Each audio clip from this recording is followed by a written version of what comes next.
Taste the Daily. அந்நிய முதலீட்டை ஈர்ப்பதில் தமிழகம் பெரும் பின்னடைவை சந்தித்து வரும் நிலையில் வெற்று விளம்பரங்களால் மக்களை ஏமாற்றும் ஸ்டாலினுக்கு எதிர்க்கட்சித் தலைவர் எடப்பாடி கே பழனிசாமி கடும் கண்டனம் தெரிவித்துள்ளார். இது குறித்து அவர் வெளியிட்டுள்ள அறிக்கையில், ஸ்டாலின் மாடலின் குடும்ப ஆட்சி அந்நிய முதலீடுகளில் மாநிலத்தை பின்னடைவின் பிடியில் தள்ளியுள்ளது என்பதை தொழில் மற்றும் உள்நாட்டு வர்த்தகத்தை மேம்படுத்துவதற்கான துறையின் 2024-25 நிதியாண்டு தரவுகள் அம்பலப்படுத்துகின்றன என தெரிவித்துள்ளார். இந்தியாவின் 51% அந்நிய முதலீடுகளை மகாராஷ்டிராவும் கர்நாடகாவும் இணைந்து கைப்பற்றியுள்ளன. தமிழ்நாடு வெறும் $3.68 பில்லியன் 5வது இடத்திற்கு தள்ளப்பட்டிருக்கிறது. இது மாநிலத்தின் பொருளாதார முன்னேற்றத்தில் விடியா திமுக ஸ்டாலின் மாடல் அரசின் நிர்வாக திறமையின்மையை வெளிப்படுத்துகிறது என எதிர்க்கட்சித் தலைவர் விமர்சித்துள்ளார்.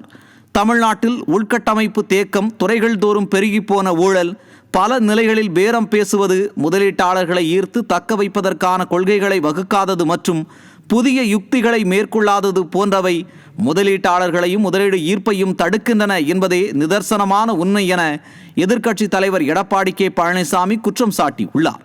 2024-25 மொத்த அந்நிய முதலீடு $81.04 பில்லியன் உயர்ந்துள்ளது.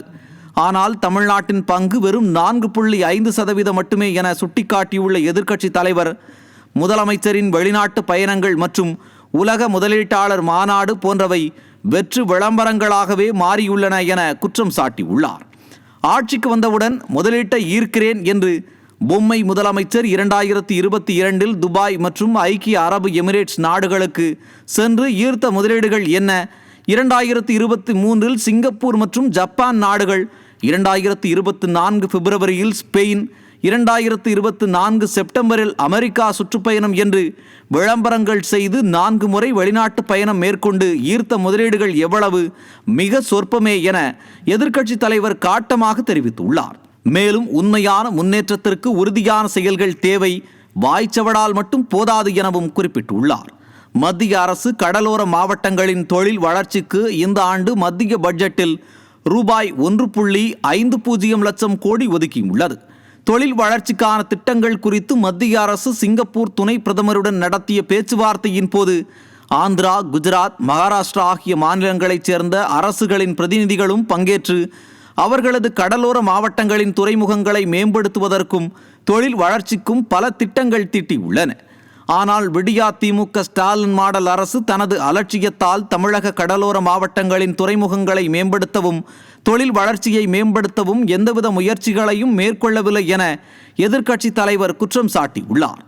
மேலும் சுமார் 62,000 கோடியில் மெட்ரோ பேஸ் 2 திட்டம், சுமார் 12,300 கோடியில் சென்னை எல்லை சாலை திட்டம், சென்னை மற்றும் சுற்றுப்பகுதிகளில் சுமார் 5,000 கோடிக்கு மேலாக வெள்ளத்தடுப்பு பணிகள், பல பாசன திட்டங்கள் என்று தமிழ்நாட்டின் வளர்ச்சிக்காக சுமார் 1 லட்சம் கோடி மதிப்பீட்டில் திட்டங்களை தயாரித்து மத்திய அரசின் அனுமதி பெற்று தனது தலைமையிலான அம்மாவின் அரசு இருக்கின்ற போது பணிகள் துவங்கி நடைபெற்று வந்தது என எதிர்க்கட்சித் தலைவர் பெருமிதம் தெரிவித்துள்ளார்.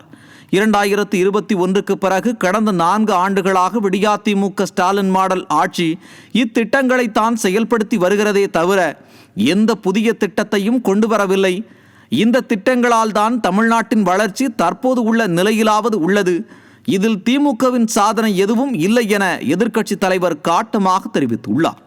2 நாட்களுக்கு முன்பு விடியா திமுக ஸ்டாலின் மாடல் அரசின் அமைச்சர் திரு PTR பழனிவேல் தியாகராஜன் அவர்கள் மதுரையில் கருத்தரங்கில் பேசும்போது ஆந்திரா, கர்நாடகா, தெலுங்கானாவுடன் ஒப்பிடுகையில் தமிழகத்தில் தொழில்துறை பின்தங்கியுள்ளது என்று கருத்து தெரிவித்துள்ளார் என குறிப்பிட்டுள்ள எதிர்க்கட்சித் தலைவர், இதுவே பொம்மை முதலமைச்சர் திரு ஸ்டாலின் ஆட்சியில் தொழில்துறை பின்தங்கியுள்ளது என்பதற்கு சான்று என தெரிவித்துள்ளார். இந்த கொடுமையை அனுபவிக்கும் தமிழக மக்கள் 2026 சட்டமன்ற பொதுத் தேர்தலில் ஸ்டாலினின் திமுகவிற்கு தோல்வியை பரிசளித்து அனைத்திந்திய அண்ணா திராவிட முன்னேற்றக் கழகத்தை ஆட்சியில் அமர்த்துவார்கள் என எதிர்க்கட்சித் தலைவர் எடப்பாடி கே பழனிசாமி தனது அறிக்கையில் திட்டவட்டமாக தெரிவித்துள்ளார்.